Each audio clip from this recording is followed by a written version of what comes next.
Ya, hoy dije no voy a hacer break, si alguien quería ir al baño, vaya por su cuenta, ningún problema. Pero no porque se alargó mucho esto más de lo que pensé. Me gusta que se alargue, ojo, no lo malentienda, pero con un break y todo va a ser ya mucho el parón y también hay que avanzar. Ya, y estamos ya avanzando en la clase de números que partimos la semana pasada. Déjenme ver, ¿qué pasó? Ahí está. Ya, repaso, no voy a tenerme en detalle, pero solamente para que nos conectemos un poquito. Avanza, avanti, avanti, avanti.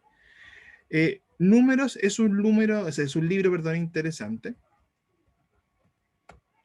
Ya, está. Acá.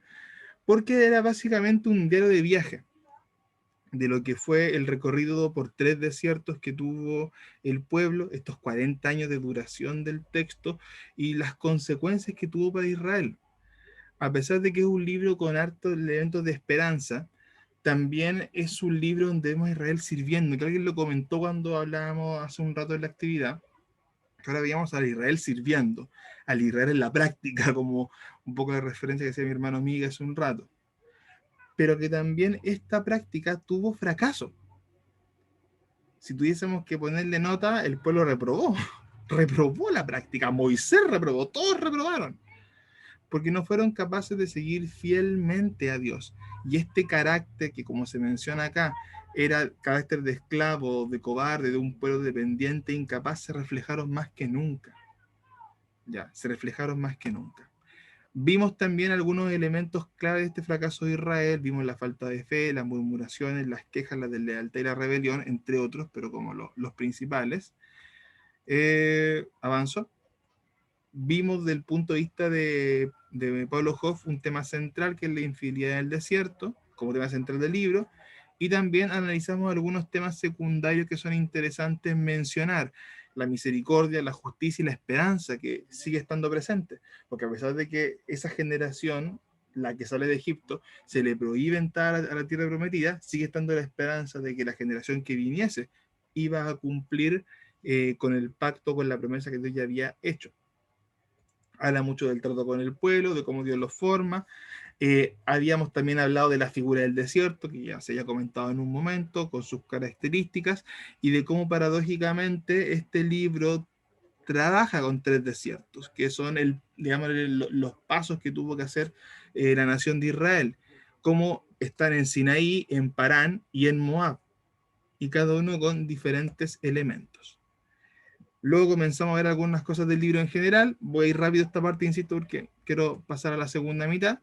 Vimos el tema del censo, la importancia de saber cuánta gente se contaba, básicamente, preparar al pueblo y la comparación del primer y el segundo censo, básicamente, cómo el pueblo creció en estos 40 años, que es el panorama que se nos coloca al final de números. Ya habíamos hablado también de cómo se menciona la distribución de las tribus, en palabras muy sencillas, como se comentaba hace un rato, manteniendo a Dios en el centro. Nuevamente, hasta físicamente, la distribución estaba enfocada en resaltar a Dios. Elemento que, insisto, es más que, o sea, nos tiene que llamar la atención. Algunas leyes de santificación relacionadas con la impureza y con la pureza, hablamos del voto nazareo también en su momento, algunos elementos que están presentes en el libro, la bendición sacerdotal, la ofrenda de los príncipes, la consagración de los levitas, etc. Pascua y las trompetas, y luego comenzábamos con la segunda sección que era ya el viaje. La primera sección, o los primeros, por decirlo así, 10 capítulos, que te hablan de las preparaciones para salir de Sinaí, y luego todo el viaje por el desierto de Parán, que incluye Cades Barnea. Eh, y aquí ya empezamos con los problemas. El descontento del pueblo, el reclamo que se le hacía a la figura de Moisés, como hay un cuestionamiento incluso de su familia. Hablamos harto rato del tema de las quejas, de que si era o no pecado quejarse, y ahí tuvimos un buen debate igual, bien interesante. Luego de eso analizamos un poquito Cades Barnea, ¿ya? Y las razones que llevaban esto al fracaso. Hablamos de la ubicación de Cades Barnea como un elemento anecdótico de lo que hasta ahora se asume que es el lugar. Lo analizamos en mapa, etcétera. Luego hablamos del tema de los espías, también tuvimos un debate bien interesante respecto al rol de Josué en este evento. Lo que sí podíamos dejar claro es que este capítulo y el que viene, 13 y 14, marcaban el destino de esta generación. Porque fue a causa de la incredulidad y de la falta de fe que tuvieron hacia con Dios que Dios termina decidiendo, ¿sabes qué? Ninguno de ustedes, a excepción de Josué y Caleb, van a entrar, están vetados. O sea, ya es como, si quisiéramos decirlo, es como me rendí. O sea, con esta generación por lo menos hay que cambiar, hay que empezar de cero, hay que otra vez volver a formar ya con no con esta mentalidad de esclavo, sino con esta mentalidad básicamente de hijo de Dios. Todo lo que hablábamos de cómo se construyó una adoración, de cómo el pueblo estaba diseñado, de las reglas, de las normas, de todo, se iba a reflejar recién en esta segunda generación. Ya no se iba a reflejar en la primera por las razones que ya hemos discutido. Vimos un poco el tema de los gigantes, por la mención del rey Yok. Vimos después lo que pasó en el capítulo 14, la continuación del tema de los espías, la incredulidad del pueblo, la disciplina que Dios les da y este castigo de los 40 años. O sea, ya con ustedes no hay vuelta y a esto hay que cortarlo por lo sano, como que ya empecemos otra vez. Analizamos Jeremías, vimos el evento de la rebelión de Coré también, que también seguía en esta misma línea de las controversias. Ya Moisés estaba siendo cuestionado, Moisés estaba siendo a ver, puesto a prueba, no solo por su familia, sino por gente que derechamente intentó usurpar el poder. Otro nombre no hay. Eh, la rebelión de Coré, que en palabras muy sencillas tiene que ver con esta alianza de Coré, Datán y Abiram, ponen en cuestionamiento o en tela de juicio tanto a Moisés como a Aarón. O sea, podríamos decir, como aparece en el segundo punto, que esto fue una amenaza tanto política y religiosa. Política en el sentido del liderazgo de Moisés y religiosa en el sentido del sistema sacerdotal y cómo Dios había determinado a la familia de Aarón y a su descendencia para tomar este rol. Eh, Incluso es muy interesante porque el libro lo plantea así y me gusta porque habla de un tema que incluso yo creo que nosotros reclamaríamos actualmente si lo viéramos con ojos humanos. Esta primera pregunta me llama la atención. ¿Por qué habían de ser estos oficios conferidos a los dos hermanos? Yo imagino a nosotros reclamando, ¿y por qué los mismos de siempre? ¿Y por qué los dos hermanos? ¿Que acaso no hay más gente? Eh, pero al final de cuentas tenía que ver con lo que Dios ya había mandado. O sea, Dios ya había premiado a la tribu de Leví por su fidelidad anteriormente vista. Moisés tenía un rol súper claro que cumplir. Y fíjate que, claro, Moisés era más bien un vocero, porque era Dios quien guiaba al pueblo. No era Moisés quien movía la nube. Era Dios a su voluntad. El Moisés administraba, era vocero, pero era Dios quien hacía las cosas a su voluntad. Era Dios quien habitaba con ellos. Pero bueno, ahí había un cuestionamiento directamente hacia el tema de la autoridad de estos dos. Obviamente la rebelión de Coré trae un desgaste y cosa que vemos más adelante cuando Moisés también peca y se le prohíbe la entrada a la tierra prometida. Eh, pero aquí ya vemos un agotamiento en Moisés. Pero, a pesar de ese agotamiento, su carácter todavía como una persona que confía en Dios está presente, porque él va y directamente pide ayuda ante Dios. Él no va a justificarse por su cuenta. Él no hizo bien, como dice acá el Power, un esfuerzo propio por justificarse. Él no fue al choque, en el sentido de, ay, ¿quiénes son ustedes? Si yo soy, me eligió Dios, bla, bla, bla. Él lleva directamente el problema a Dios. Y mira lo interesante de esto. Y permite que Dios sea Dios. Muchas veces, y nos pasa yo creo que a todos en algún momento de nuestra vida, que ante un problema dependemos de nuestras fuerzas, de nuestras habilidades, de nuestras capacidades, de nuestros contactos. Y cuando debería ser, y es un elemento que tenemos que ir poniendo en práctica todos, una dependencia total al Señor. Y cuando uno habla de depender de Dios, tiene que ver con esto. la necesidad de cuando estoy hasta en las cosas más sencillas o en las crisis como la que pasa Moisés, el socorro venga de lo alto, como a veces cantamos en algunas alabanzas. Aquí es lo que Moisés hace. Y ojo, no es el mismo Moisés de hace años atrás, es un Moisés mucho más cansado, mucho más débil, mucho más agotado. Pero sin embargo, él mantiene ese aspecto de su carácter. Señor, esto es lo que está pasando. Lleva el problema ante Dios. Y es Dios quien resuelve con un juicio divino. Con un juicio divino. Listo, se acabó el problema. Y también un elemento que me llama la atención, que tiene que ver con el cierre de este relato, es que a pesar de que Coré y todo lo que dio implicado en la rebelión simplemente desaparecen de la faz de la tierra, sin mayor detalle, desaparecen, pero no los hijos de Coré. O sea, ahí uno ve la gracia y la misericordia de Dios. Y de hecho, si no me falla la memoria, más adelante en el libro siguiente se menciona a los hijos de Coré.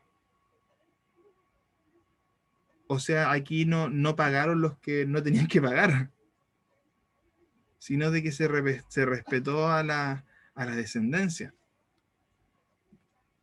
Lo cual es interesante, por lo menos como un detalle de cómo Dios sí marca esa diferencia. Y aquí me quedo con Números 16, 32-33, que decía lo siguiente: abrió la tierra su boca y los tragó a ellos, a sus casas, a todos los hombres de Coré y a todos sus bienes. Y ellos, con todo lo que tenían, descendieron vivos al Seol, y los cubrió la tierra, y perecieron de en medio de la congregación. O sea, literalmente Dios los borró, los borró. Porque, y aquí voy a un tema más profundo, no es tanto cuestionar a Moisés y a Aarón como personas, es cuestionar la forma en la cual Dios lo había hecho, porque Dios determinó que estas personas tenían que ser las encargadas, determinó la forma, el sistema de adoración, el liderazgo, etc. O sea, cuando Coré y su gente hacen esto, no están atacando a Moisés, están atacando a Dios, no están atacando a Aarón o a una casta sacerdotal específica, están atacando nuevamente la adoración, la santidad de Dios, porque están cuestionando cómo Dios lo determinó. Y eso, en mi opinión súper personal, yo creo que es lo que sella tan radicalmente el destino de ellos. Porque no era la ofensa a una persona, era la ofensa a lo que esto representaba.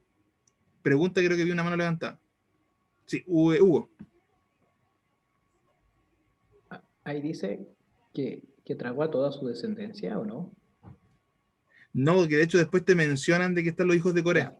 Los mencionan Entonces, en. ya. Sí, no, los mencionan en Deuteronomio Sí, al porque comienzo. después en los salmos salen unos salmos de los hijos de Coré. Sí, por lo mismo. Lo que hablaba yo, Ya, yo de la gracia. ya, ok. Sí, Ya. no, tranquilo. De hecho, pues, mencionan los que Hermano estuvieron Patricio. involucrados en el complot. Pastor Zacarías, creo, ¿sí?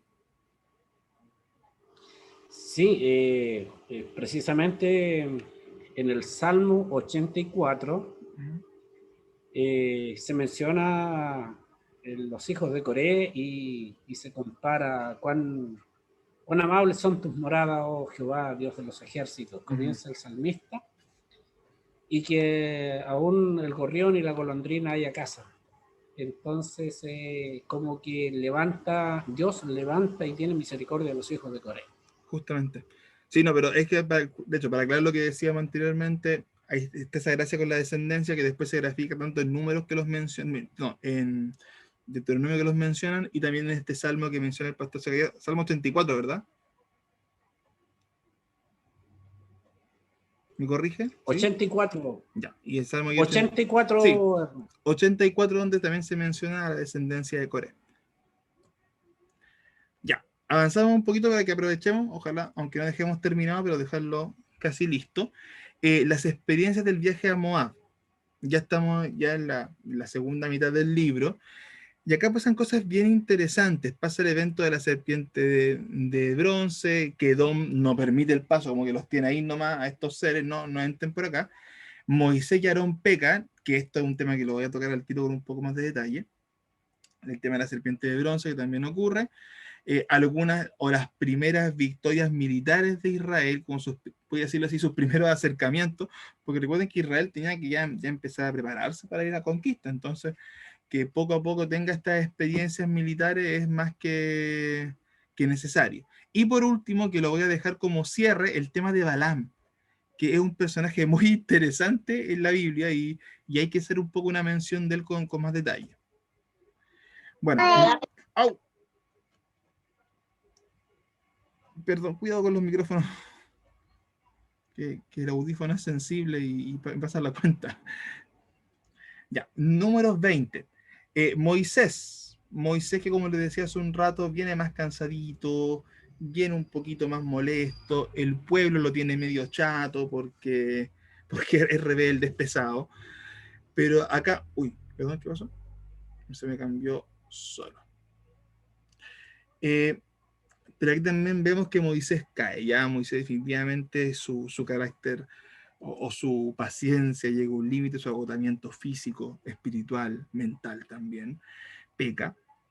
Hay una consecuencia del pecado, Dios le prohíbe también a él la entrada, y siendo bien práctico es algo necesario, porque el pueblo tenía que entrar con una nueva actitud, con una nueva generación, y Moisés, independiente de su de su maravillosa labor,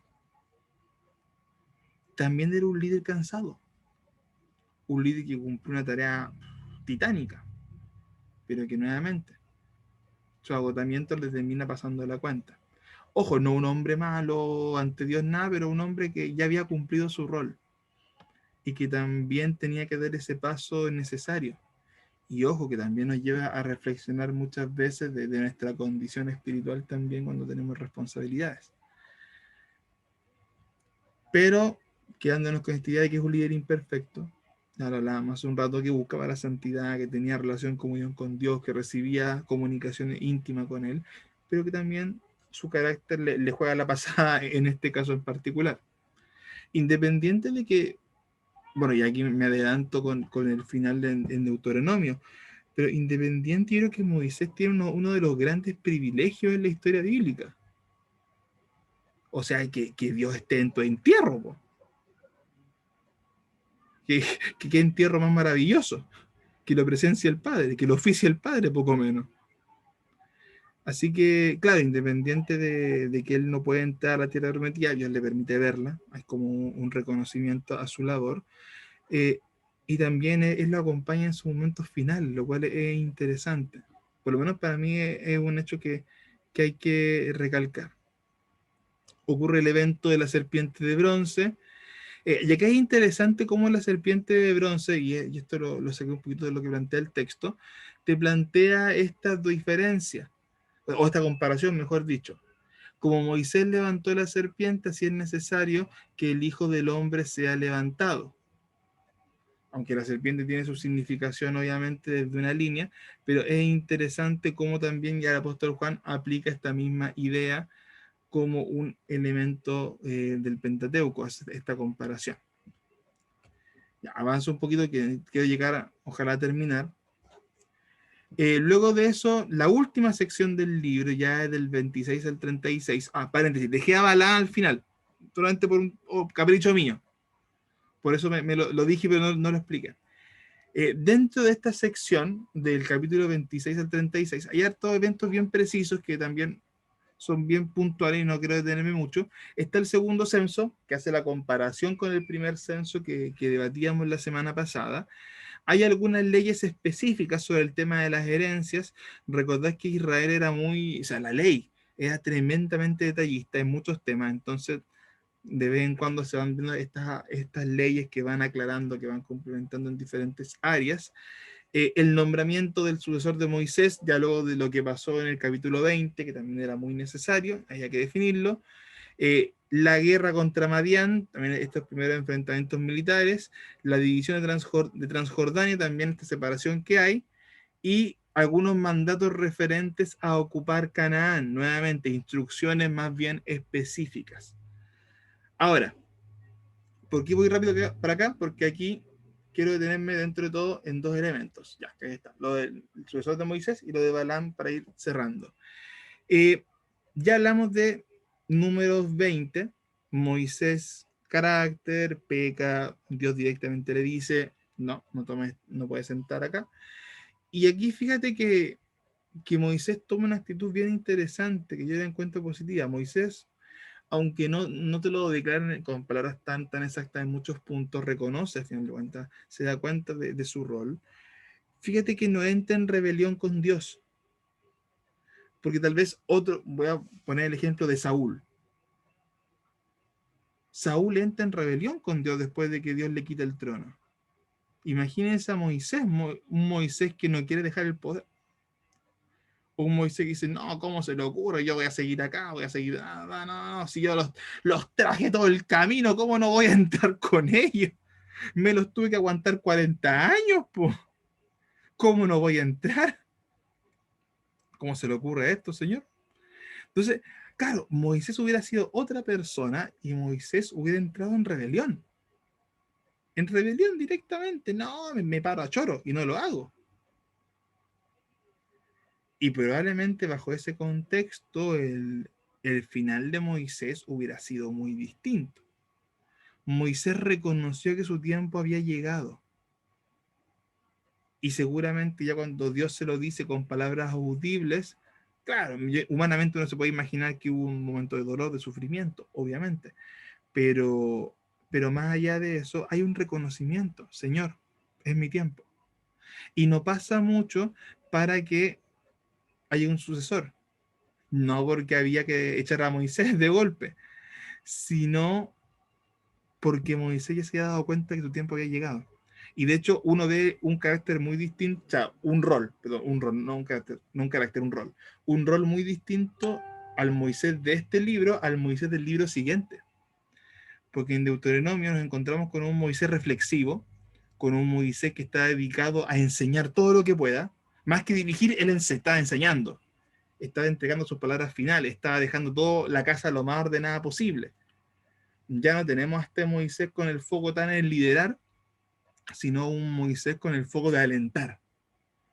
Porque a esa altura él ya sabía, listo, mi tiempo llegó, el tiempo está claro, tenemos que seguir adelante y debo hacer todo lo que pueda dentro del rol que Dios me dio.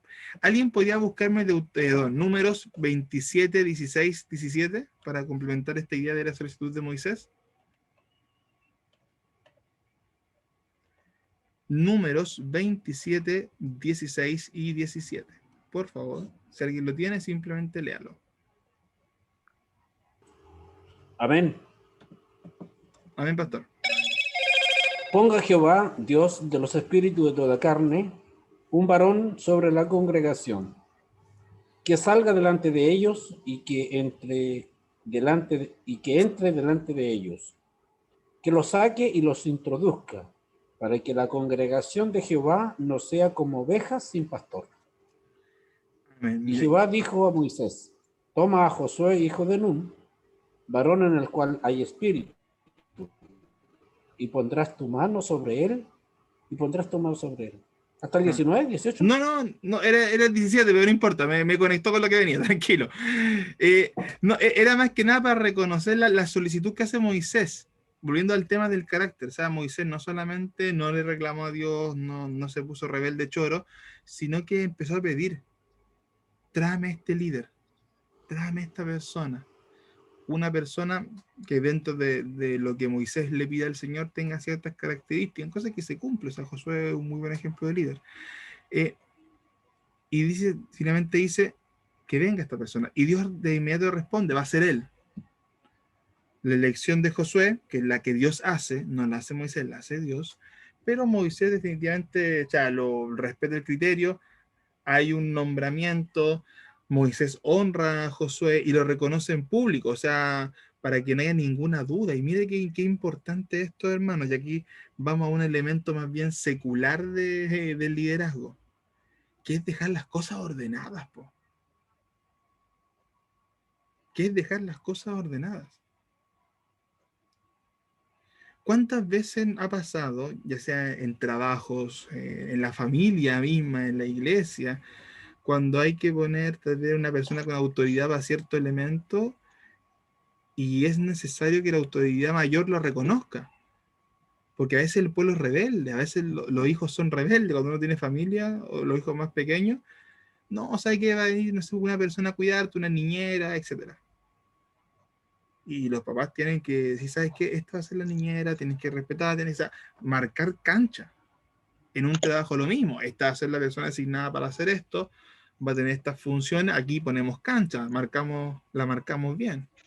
En la iglesia, tal persona va a ser líder de esto, va a ser encargado de esto, etcétera. También, reconociendo. Y Moisés públicamente lo hace. ¿Terminaron? Y le va dando, como se dice en buen chileno, le presta ropa ante el pueblo. Pueblo que sabíamos que es medio rebelde, que sabemos que es medio porfiado. Pero sin embargo, ahí está. Y es interesante, Moisés lo honra, lo reconoce en público. Y que él va a ser el sucesor. Para que no haya ninguna duda. Para que después el pueblo no se agarrase a combo. ¿Por qué ni a tomar el liderazgo? Moisés antes de su muerte deja todo ordenado, todo claro. Para que no haya duda alguna. Cosa que muchas veces ocurre cuando se muere un jefe, un encargado, después todo el mundo hace escándalo. Pero aquí no, Moisés da un muy buen ejemplo y deja todas las cosas claritas, armaditas. ¿Ya?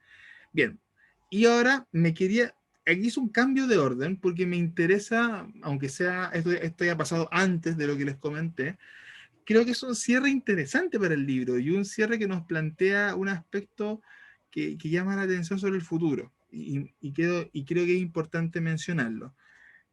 Voy a tratar de ser lo más respetuoso con el tiempo, pero a todo reventar, 10:30 terminar, a todo reventar. ¿Ya? Porque estaba tratando de terminar más temprano, pero quiero dejar listo el número hoy día para que no tengamos que volver a repasar esta otra semana. Ok, primero que todo hay que hablar un poco de Balak. Uy, bueno, era Balaam. ¿Por qué puse Balak acá? Bueno, ya, es Balaam, tengo que corregir los problemas. De Balak y Balaam. Primero que todo, la figura de Balaam es interesante.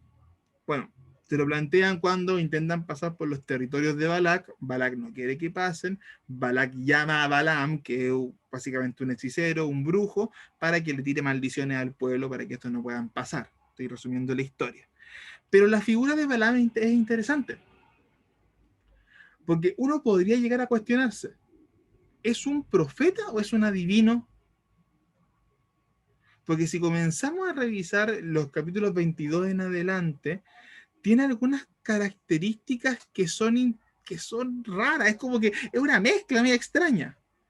Porque te habla de que tenía cierta comunión con Dios, como que algo sabía, algo conocía.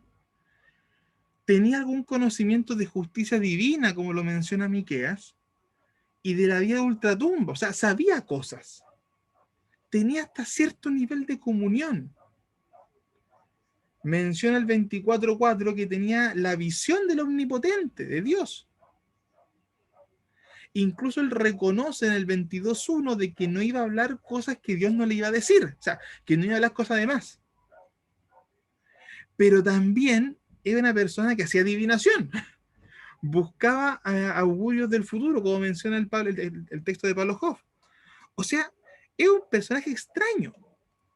Ahora, tomo esto casi textual de cómo lo menciona él, porque lo encuentro correcto, que te plantea de que probablemente era una persona con algún conocimiento de Dios, ¿ya? Pero, uy, me faltó la tilde, pero que todavía estaba muy mezclado con su tradición pagana. Él deja una pregunta, ¿hay una visión nublada? ¿Hay un chorizo de cosas en la cabeza que no te permiten ver el panorama 100% claro? Y es un tema que es interesante, nuevamente, porque esta figura de Balaam no es una figura que pase piola, es una figura que tiene importancia. ¿Por qué? Y aquí voy a hacer la conexión con lo siguiente, con las profecías que Balaam hace. ¿Ya? Porque fíjate que es una cosa rara, porque Balaam no tiene contacto directo con el pueblo, pero sin embargo Dios permite que se registren las profecías. Nuevamente, eh, es una imagen que es rara, porque teníamos al pueblo que estaba medio rebelde, que estaba porfiado, teníamos a un Moisés que ya estaba hasta acá, que ya que no daba para más. Y mientras el pueblo tenía todos estos rollos aparte, todos sus dramas, todos sus problemones, lejos, Dios los estaba bendiciendo por medio de Balaam. Y les estaba profetizando por medio de Balaam. O sea, el pueblo tenía su propia guerra interna, tenía su propia escoba, pero Dios no dejaba de bendecirlos.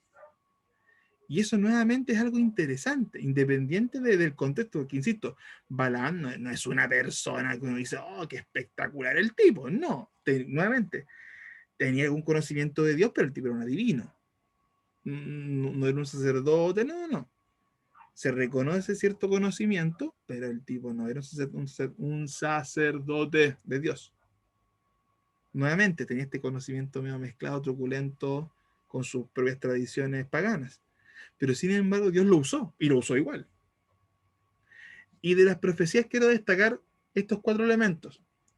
Primero, Israel no era una nación cualquiera. Gozaría de la bendición de tener una descendencia. O sea, no iba a perecer, no iba a morir. Es una nación que iba a perseverar en el tiempo. El segundo elemento que es interesante mencionar dentro de las profecías de Balaam. Dios es inmutable, no cambia, ya Él permanece. Le daría fuerza a Israel para derrotar a sus enemigos. O sea, Dios les iba a permitir la victoria. Ni las adivinaciones o las maldiciones servirían contra el pueblo del pacto. O sea, deja claro de que no importara quién intentase arrojar maldición sobre ellos, Dios iba a estar y Él los iba a proteger y cuidar. Punto C. Israel se extendería ampliamente y obtendría el dominio sobre los enemigos. Poco conectado con la primera. Va a crecer, va a tener descendencia, pero aparte de eso nos agrega, va a tener dominio. O sea, se va a poner por sobre. Y me quedo con esta última que ya va en un tono mesiánico directamente. En un futuro, perdón, se levantaría un rey brillante, quien conquistaría Moab y Edom. Y si lo llevamos más allá en función de la palabra, Cristo como ese rey brillante. O sea, nuevamente, tenemos un cierre de un panorama que es maravilloso. Y fíjense lo paradójico, ya con esto voy a ir terminando. Números es un libro que, como les decía en la clase anterior, y lo mencioné poquito en esta, tiene un tono de fracaso, tiene un tono triste en el fondo, porque no termina bien. Claro, uno ve la mano de Dios en todo momento, pero no es un libro así como, oh, que toda mi historia, qué maravilla. No, es un libro, y para cerrar, que tiene este tono agridulce. Pero sin embargo, y por eso quería poner la profecía las profecías de Balaam al final, mientras todo eso pasaba, Dios seguía bendiciendo. Y Dios seguía recordando que ellos eran el pueblo del pacto.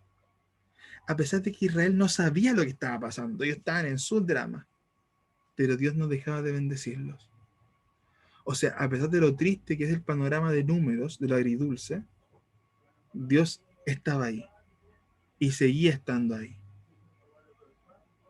Y eso por lo menos a mí personalmente me deja esa reflexión final de cómo incluso en nuestros peores momentos Dios sigue estando. ¿Mm? Así que eso, dudas, preguntas, comentarios, ya para ir cerrando.